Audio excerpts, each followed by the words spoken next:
to my vlog. Ngayon pa lang ako nakamata. Dito ako sa kwarto ako. Again. One day. Muta. Muta. Muta. Yes guys, dito ako sa kwarto ako. Muta.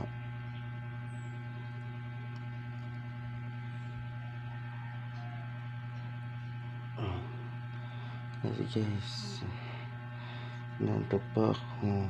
Gabi na ako nakauwi. Okay. Gabi na kayo guys. Mga mas 12 guys, umuwi ako sa bahay. Dito. Ngayon pa ko, wala pa ako na alalago. Pa ako brush. Yes guys, ganyan pala ang kwarto ko. Yun ang kwarto ko. Tada! Ang kwarto ko. Take fun.